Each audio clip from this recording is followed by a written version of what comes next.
Hey there. So today we're diving into sleep, why it matters, how it affects your health, and what you could do to get better rest. We'll talk about how sleep impacts your blood sugar, insulin resistance, and weight loss.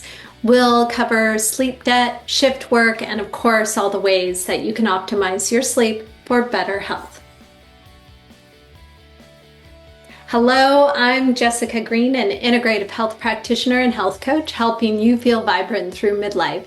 I post a video every Friday, so if you want to see more of this, be sure to subscribe. So, why is sleep a non-negotiable? Well, sleep is the foundation of our health, and it's when your body repairs, resets, and recovers. Every single cell in your body needs this time to reset. Sleep is also essential for short-term memories to be converted into long-term memories and for brain detoxification. If you skimp on sleep, you're short-changing your whole body's ability to function properly. So let's talk about sleep and your metabolic health. One bad night of sleep makes you more insulin resistant the next day. Even if you're normally metabolically healthy, missing sleep means that your body will struggle to use glucose efficiently. I've seen this myself on my CGM. One bad night's sleep equals an elevation in blood sugar throughout the day. This also means that more of what you eat gets stored as fat instead of being used for energy. Now, over time, chronic sleep deprivation can make weight loss an uphill battle, increase your risk for metabolic disorders, and more. Cortisol and stress. Poor sleep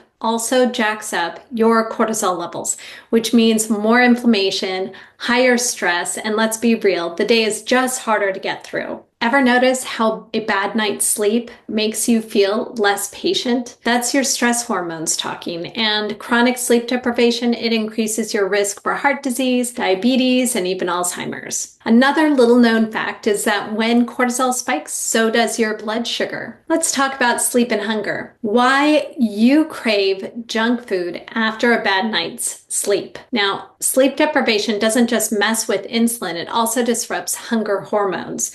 Ghrelin, your hunger hormone, goes up, and leptin, your fullness hormone, goes down, which is why you feel hungrier all day after a bad night's sleep, and why willpower seems to go out the window when it comes to making healthy food choices.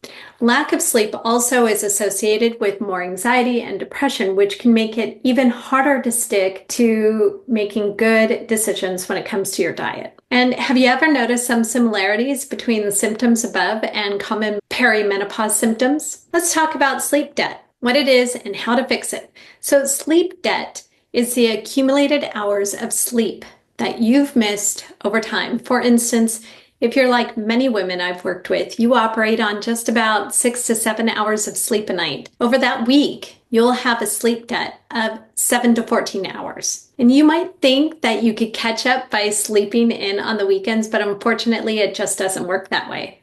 One long sleep session can't undo several nights of poor sleep. The only real fix is consistent, high-quality sleep over time. Symptoms of sleep debt include waking up feeling tired, of course, constant fatigue, low energy, trouble focusing, and falling asleep in front of the TV. If this is you, this is a red flag. To recover from sleep debt, you need to prioritize sleep at every single night. Aim for at least 8 hours of sleep opportunity, meaning if you have to wake up at 6, you should be in bed by 10 p.m. at the latest with the lights off. How to optimize your sleep. Here's where we get into the fun stuff, the actionable changes that can make a difference. And if you're enjoying this video, be sure to give it a thumbs up. So number 1, sync your circadian rhythm. Get morning sunlight exposure as soon as possible. This helps cortisol production to go up and melatonin production to go down. Do your productive screen time work during the day. The blue light will keep you energized and can suppress melatonin production, which during the day is what you would want. Avoid bright lights in the evening, especially blue light from screens. Dim those lights and consider blue light blocking glasses if needed. I personally love using amber light bulbs in light fixtures I only use at night, like the bedside table. Red lights are also great to use. Stick to a consistent sleep schedule. Try to wake up and go to bed at the same time every day. Yes, even on the weekends, your body thrives on routine. Use temperature to your advantage. Your body temperature naturally drops before sleep. So a warm shower or sauna about 90 minutes before bed can actually help you fall asleep faster by triggering a cooling effect afterwards. Keep your bedroom cool. Around 65 degrees Fahrenheit is ideal. And for you ladies who have night sweats, using something like a chili pad can be really helpful. Make sure your room is dark. Even a small glowing light like a blue light from a plug-in device can disturb your sleep. So if you have a lit clock, I recommend getting rid of that. If you're in a hotel room with one of these, put a pillow over it. I, for one, have a neighbor that keeps their outdoor lights on all night long, and the light spills in through our windows. So I have blackout curtains and shades to help. I also use a sleep mask. Avoid eating too close to bedtime.